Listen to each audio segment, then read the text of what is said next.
Indian Summers continues Sunday at 9 on 4, or catch up now on 4OD.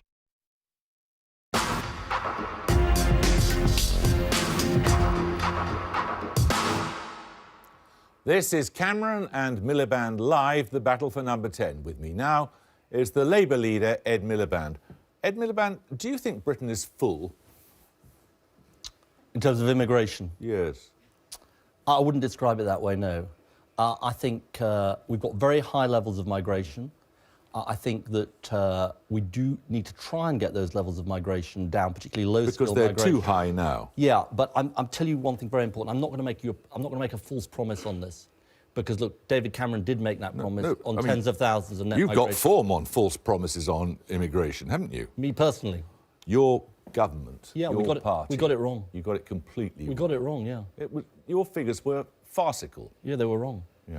Let me say two things about this, which are important. Okay, let me just make a point about immigration, because you asked me a question. Let me answer it. Look, I think that we benefit from our diversity.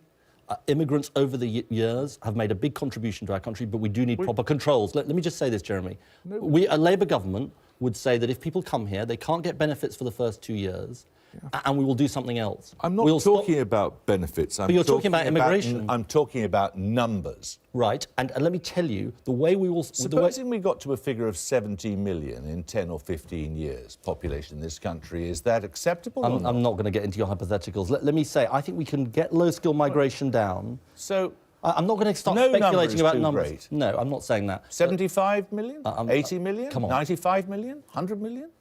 Let me say what I'm going to do. Let me say what I'm going to do, because that's what matters, rather than speculating about figures. I want to get low-skill migration down, and I think the controls we're talking about, not just on benefits, but on stopping the undercutting of wages, because people are being brought into the country to undermine the minimum wage, and various other things, I think they will help to get low-skill migration down. But if what you're saying to me is, would it be better for our country, for example, to withdraw from the European Union... I haven't mentioned the European Union. No, I'll tell you why I'm saying this. You're making up a question to yourself. I'm not. I'm saying there's a big choice at this election, Jeremy. There is a choice at this election. I believe that we can bring in controls on migration, sensible controls, but I'm not going to make false promises or put forward false solutions either.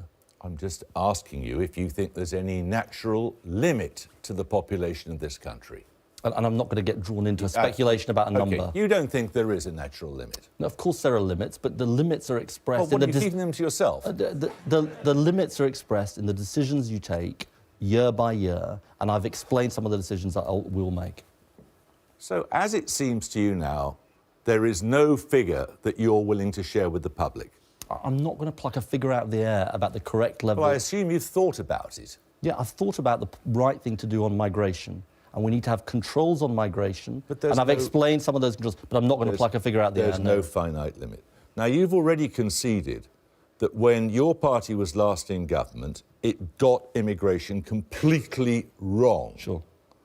You were predicting figures of between 5,000 and 13,000 immigrants a year from the expansion of the EU in 2004, and actually something like 400,000 people came in.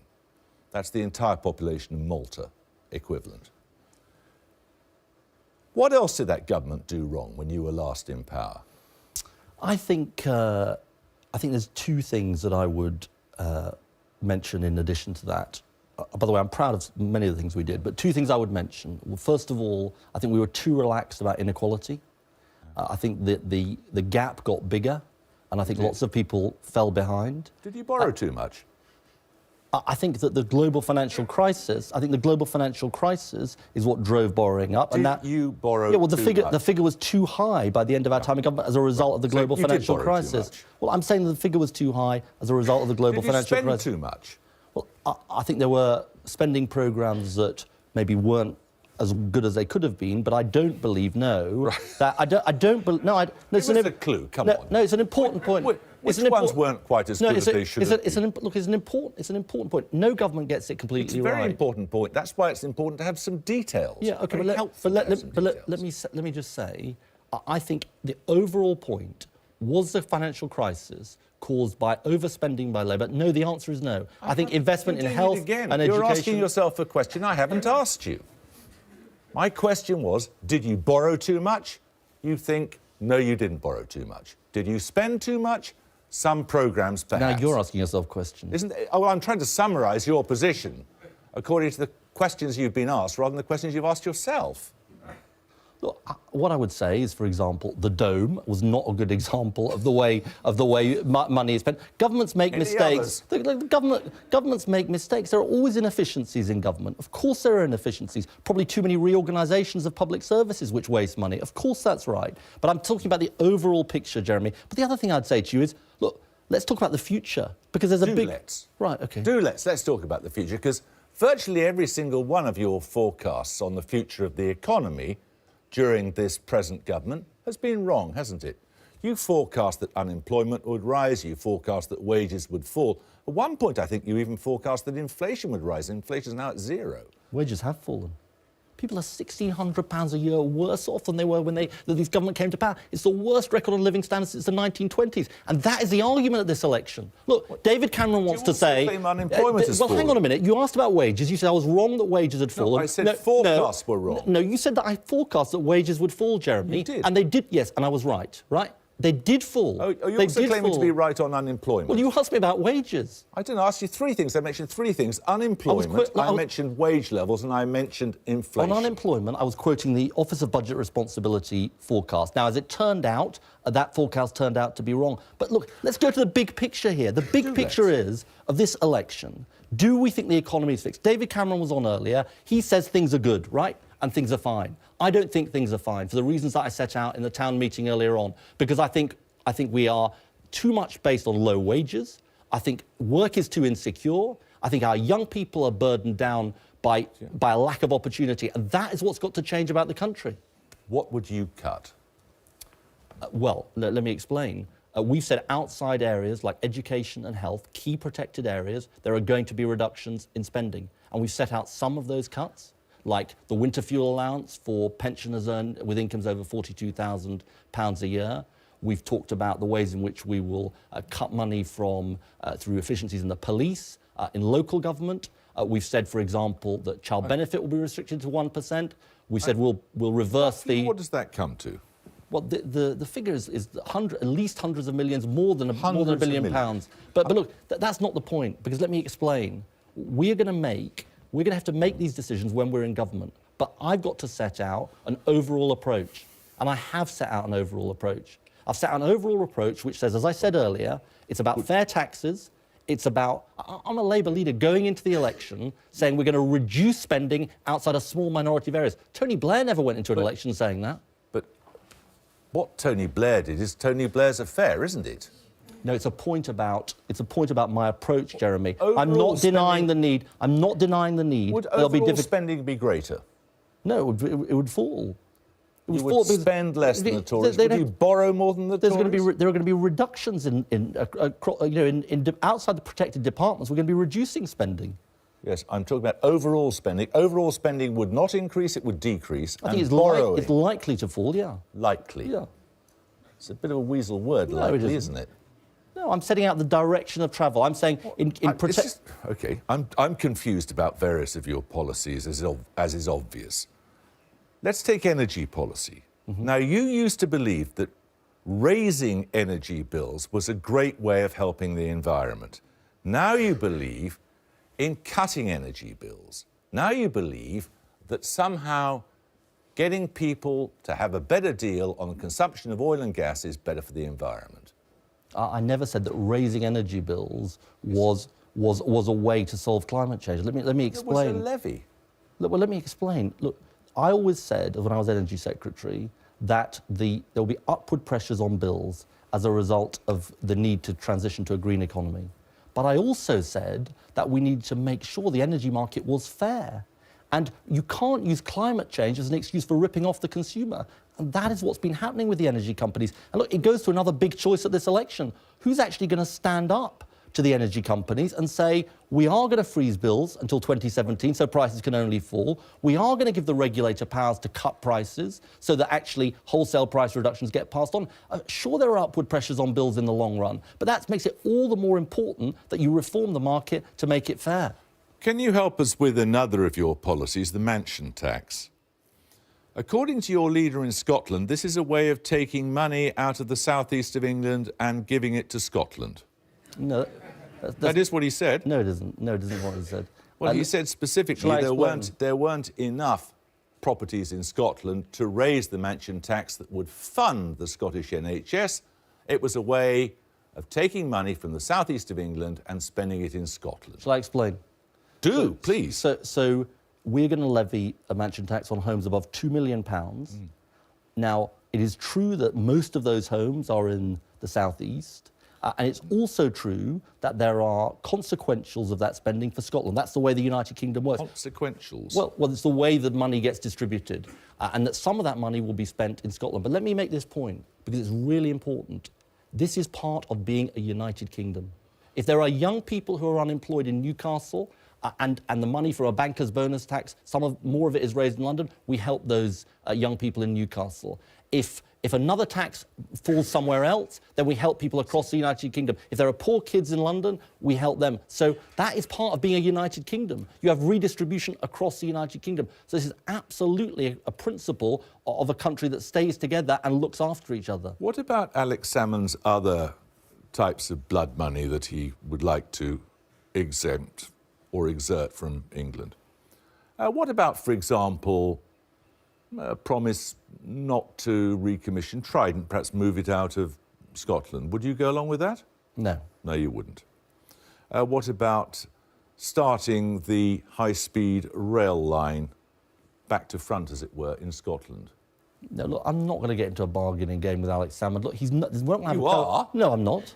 You are. If you have any chance of forming a government, you will, won't you? No, don't be so presumptuous. You've got 6 weeks to go. You've got 6 weeks to go. You don't get to decide the election results 6 weeks before the general election. You're important, Jeremy, but not that important. It's the British people. It's the British people. I don't want to decide it. No, come on. You know there is no. It's the British people. No. Let me finish the point. It's the British people. You're seriously suggesting you can get an overall majority. Absolutely right. Right. Absolutely okay. right. Okay. Right. In that event, you would be leader of our country. You know what people say about you because it's hurtful, but you can't be immune to it. A bloke on the tube said to me last week, Ed Miliband goes into a room with Vladimir Putin, the door is closed, 2 minutes later the door is opened again and Vladimir Putin is standing there smiling and Ed Miliband is all over the floor in pieces. Was that David Cameron who you met on the tube? No, it wasn't. I don't think he uses the tube very much. But that's rather unfair to him, I think. It is unfair. Yeah. But you understand what the point is here. The point is people think you're just not tough enough. Well, let me tell you, right? Let me tell you. OK. Come on. Let me tell you. OK, in the summer of 2013, this government proposed action in Syria, the bombing of Syria, right? Mm. I was called into a room by David Cameron and Nick Clegg, because President Obama had been on the phone, the leader of the free world, right? I listened to what they said, and over those days I made up my mind, and we said no, right? Now, I think standing up to the leader of the free world, I think shows a certain toughness, I would say. Are you proud of what's happened in Syria since? I'm not proud of it, no. It's a failure of the international community. But what I'm not going to do is repeat the mistakes of the 2003 Iraq War, which happened when Labour was in power, which is a rush to war, without knowing what your strategy is and without being clear about what the consequences would be. I'm not a pacifist, so I did support action in Libya, and David Cameron talked about how I supported action against ISIS. But am I tough enough? Hell yes, I'm tough enough. Do you think... Well, how has this impression got out there? How is it that you are less popular than your party, that even your own MPs consider you a liability? How has that happened? Look, I don't commentate on these things. I don't commentate on these things. You must read them. No, I definitely don't read them. Do you read about yourself? Not if I can avoid it, no. Exactly. Then you make my point for me. Look, there's 6 weeks to go till the general election. The people here and the people at home will make up their mind about me and about the country and what kind of country they want. But, you know, frankly, it is water off a duck's back, honestly. So when Simon Danczuk says, I find when I go and stand on the doorstep, Ed Miliband is a liability, you are unaware of that? Look, Simon Danczuk's entitled to his views. the only thing I can do, the thing I've learnt most in this job, let me tell you, is to be yourself, right? That's what I am. And, you know, people have to decide, do they want my ideas? Do they want my principles when I've stood up to not just to President Obama, but Rupert Murdoch, the energy companies, the banks, fighting for ordinary people, which is what I believe in and what I came into politics for? And do they want somebody who will think every day about how they put working people first in our country? And you know, I don't care what the newspapers write about me, because what I care about is what's happening to the British people. Okay. And I know this country can be so much better. And that's what I came into politics for. And newspapers can write what they like. The bloke on the tube can say what he likes. I don't care, because I care about the British people and what happens to them. The thing is, they see you as a North London geek. Who cares? Who cares? Who does? Well, it was mentioned earlier by a member of the audience. Yeah. A lot of people, when they look at your candidacy for the most powerful job in the land, they look at you and they think, what a shame it's not his brother. Well, look, you know, that's obviously not the way I see it, is it? No, of course it isn't. No, exactly. You know, look, you need a toughness in this job.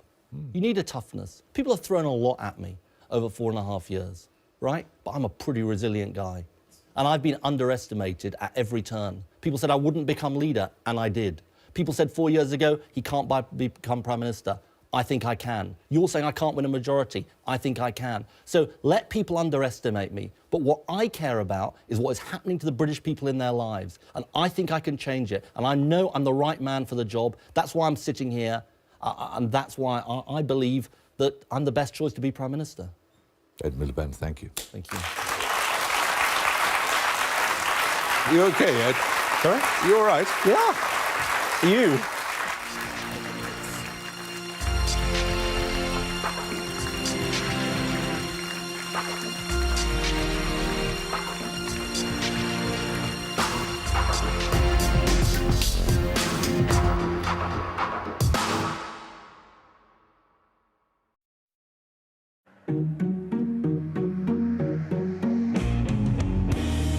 This Friday, Euromillions from the National Lottery is making 10 guaranteed UK millionaires who will also win a car of their dreams. It's another Mega Friday. Play makes it possible. Where am I? Oh, where? Helping Brian. I can save you guys on your pound insurance. Left, right. Run! Up. Help!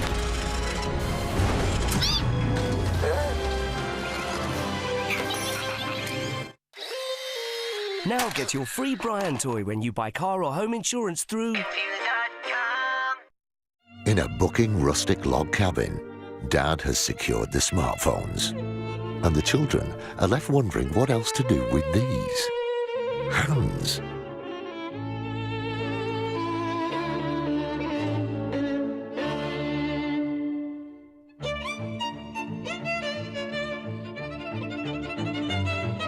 Welcome back, Hans.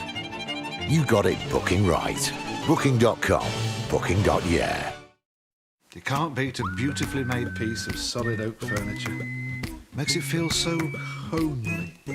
Do you think? Upgrade to solid hardwood furniture in the Oak Furnitureland 4-Day Spectacular. This 100% solid oak coffee table is now just $279. And this stunning solid oak sideboard only $449. Plus there's free delivery on everything. Onward!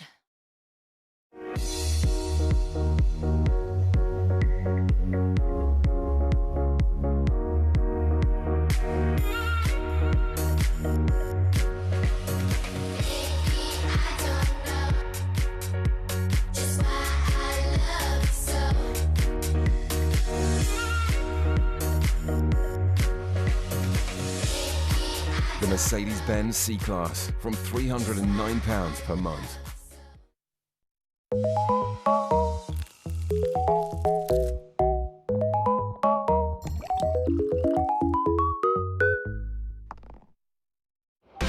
Holidayers keep on holidaying. Growers keep on growing. Dads keep on dadding. Learners keep on learning. Explorers, keep on exploring. Dreamers, keep on dreaming. Don't change your life, change your bank. 123 current account customers earn 3% interest on balances between £3,000 and £20,000.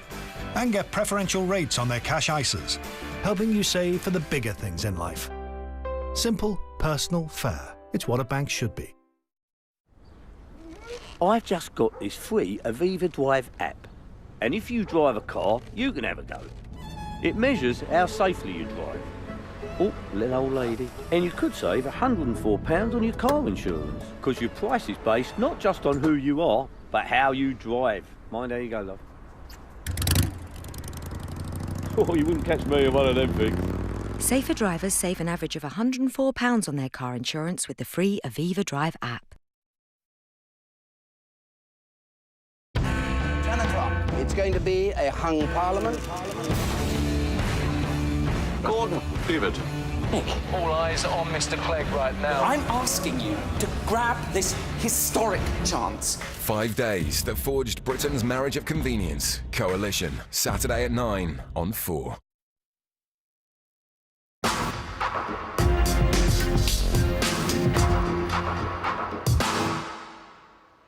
Did you enjoy that? Well, it was quite fun, yes.